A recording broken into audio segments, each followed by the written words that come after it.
we need operating system because it is going to provide us with some services. And if you recall the definition of operating system, it actually is a bridge between the computer user and the hardware, because we as an end user do not know how to actually work with that particular hardware. So operating system helps us in this. So let us start with, these are just simple services. I think you can easily remember them. So let us begin with, first service is the user interface. There are two types of user interface. So I have put some figures here. From the figure itself, you can understand that this is a command line interface. And on one side, I have put the command prompt. So here you will type here the commands to get your work done. And here, this is some snapshot from Ubuntu. So whatever you want to do in command line interface, you have to type the commands. So there are specific commands for suppose creating a folder, deleting a folder. So in command line interface, you have to type the commands. The second type of interface is very popular, that is our GUI, graphical user interface. Again, I have put up here Windows and Ubuntu. Now, since we are using mouse, right, all what we are doing is that clicking on something, okay, and then a menu appears, and based on our whatever thing that we click on, and we get our desired thing. So here we don't have to type any command. So the first service that is provided by the operating system is very simple, the user interface. Without user interface, the user cannot react with the system. Means how the user is going to get his work done. So he has to use this user interface. And that is why operating system is often called as a bridge between the computer user and the hardware. So very simple. So let us move towards the second service, that is the program execution. Now on top of the operating system, we have installed a lot of application programs like this PowerPoint, isn't it? So a processor is constantly running, and any kind of application program has exe, isn't it? So this is the basic service provided by the operating system, that it has to execute the programs within the system. Means it has to start the program, it has to provide it memory, it has to get it executed, and if everything is okay, then the program is successfully executed and terminated. But sometimes it may happen that if some sort of error turns up, then the program crashes, and then it indicates some error, or it gives us some message. So why that particular message comes up? Because operating system is responsible for execution of the program. Third is the IO operation. So obviously operating system, it has means for the execution of any program, isn't it? It requires some input from some input devices. It requires some, it is going to provide the output to something, isn't it? So constantly input output operations are going to take place within the system, isn't it? Means without input it cannot process anything. The processor cannot process anything. And then after providing input, the processor processes them and provides us with our output. So IO operation is also one of the basic services provided by the operating system. And sometimes it may happen that there is kind of a delay, and that is why the program may lengthen itself. Next service is the file manipulation. Now on operating system, right, we are constantly dealing with the files, isn't it? Means we have to write something in that file, we have to delete something in that file. Sometimes what we do, we change the permissions of those files. What we do, we say suppose for some particular file we only provide read only access. For some files we provide read and write access, and sometimes we rename them. And a very good computer user always take backup. We actually, computer is just we are not that much careful about taking backup. Backup means what? You are creating duplicate copies of your files on some other device. Like say suppose my very important data is on the hard disk. Say suppose my Aadhaar card, PAN card details are there. So there may be chances you can't say anything about computer. Sometimes some error issue may occur, something may be wrong with operating system, something may be wrong with the hard disk. So it may happen that I may lose my data. So the best approach for me should be that I should copy those important files and just paste it into some my USB drive or my, say suppose USB drive, USB pen drive or USB hard disk, whatever backup device that I prefer. So backup is a very, very essential thing. So all these different things related to your files is nothing but the file manipulation. So here I have already explained it to you that we are constantly going to work with the files and we will be performing some operations regarding to the files. Next service is error detection. Now see what happens is that you know that a core part of operating system is always in memory. So once the operating system is loaded in the memory, it constantly monitors the system. Why there is a need to monitor the system? Because sometimes whenever some programs are running, they may encounter some issues and it may result in some errors. So here what is indicated here that system is constantly being tested, and if suppose some error is there, okay, so it is first detected, it is diagnosed, it is rectified so that the overall operation runs very smoothly. And who take care of this? The operating system. So error detection is one of the very primary service given by the operating system. Suppose imagine that if the operating system does not do this function, then what will happen that then suddenly the program will crash down, and due to that crashing of the program, maybe the entire operating system may also crash down.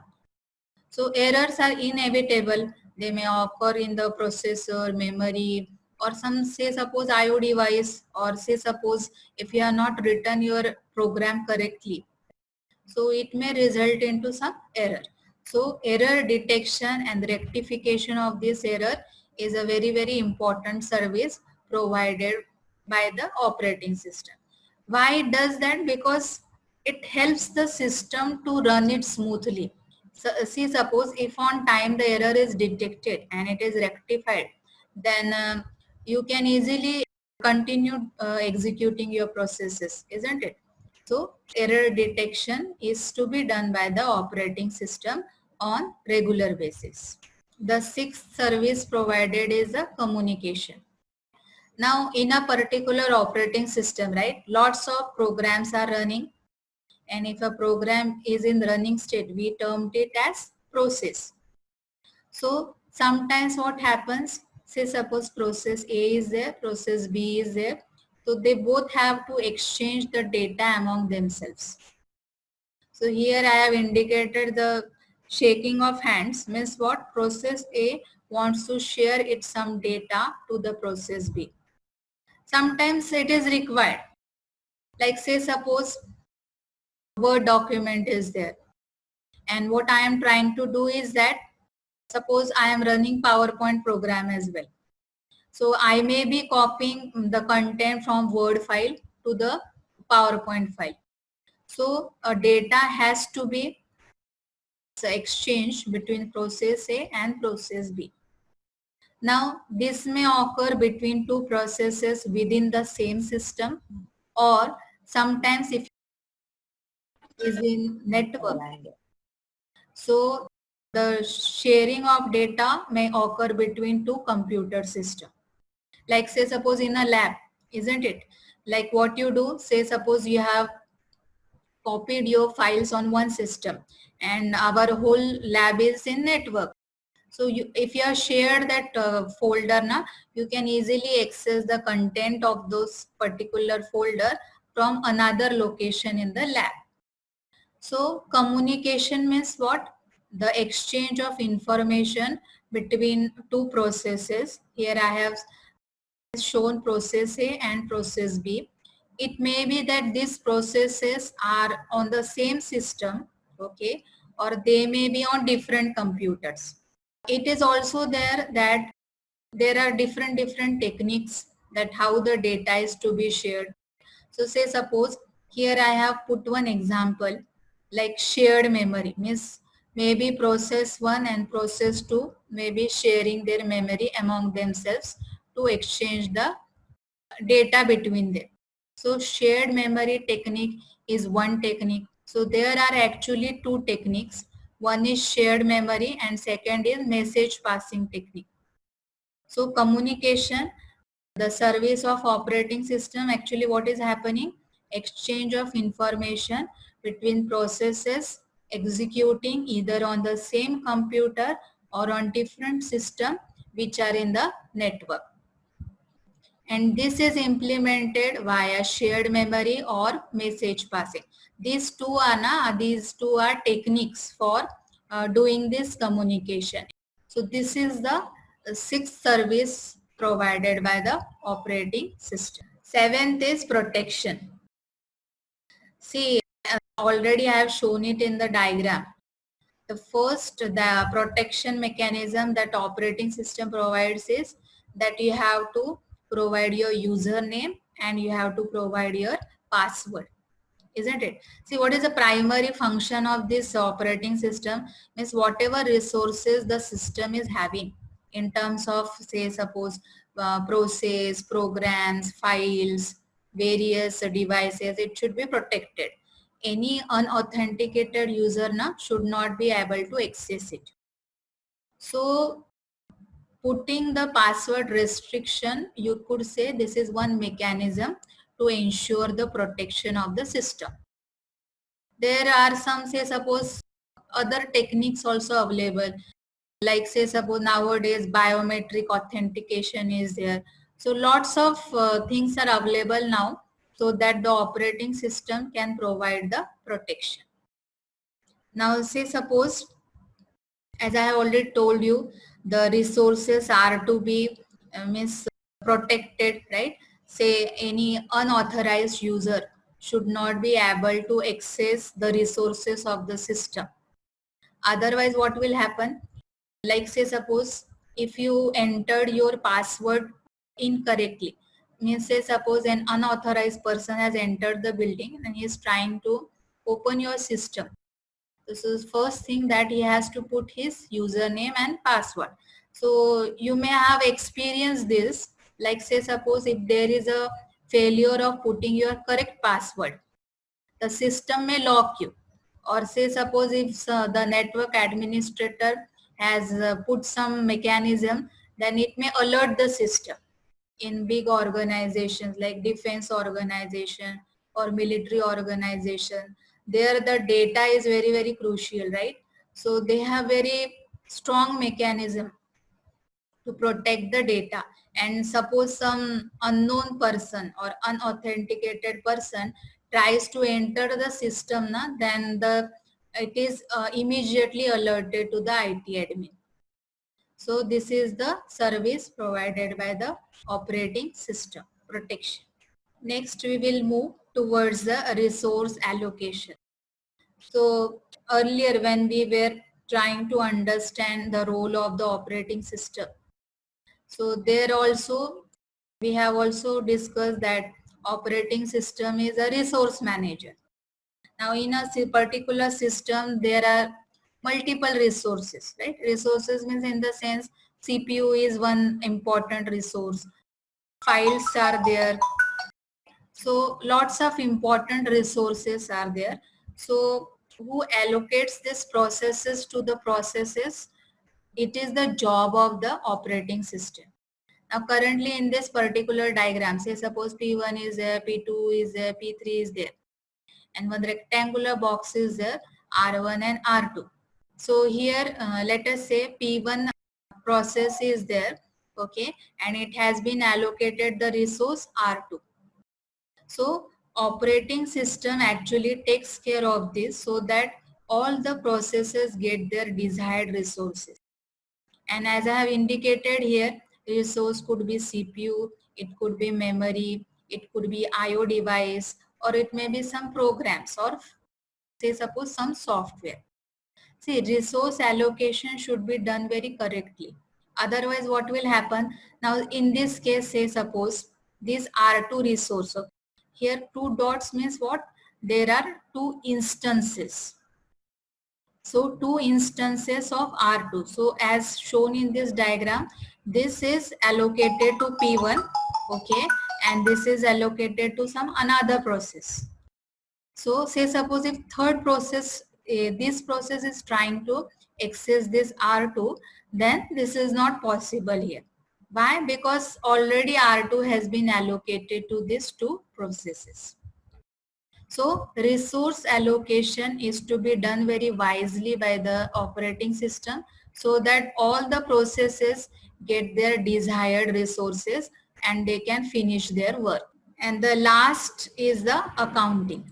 Now accounting. Now you may be thinking that it may be related to finance, but it is not something like that. Now say suppose in a particular system, okay, multiple users are going to log in and multiple users are doing their work on a system.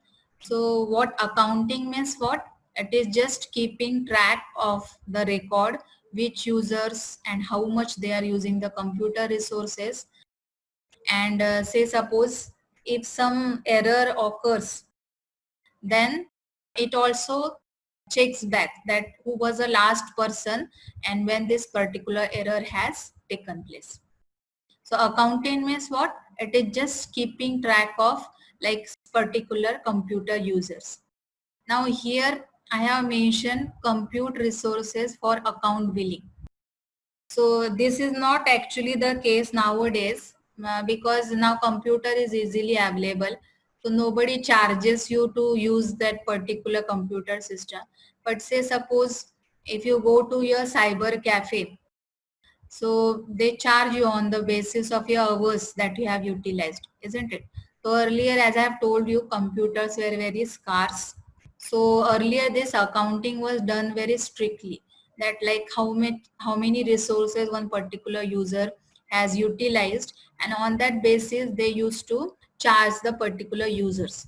But such is not the scenario nowadays. Now you only have to pay to the cyber cafe owner.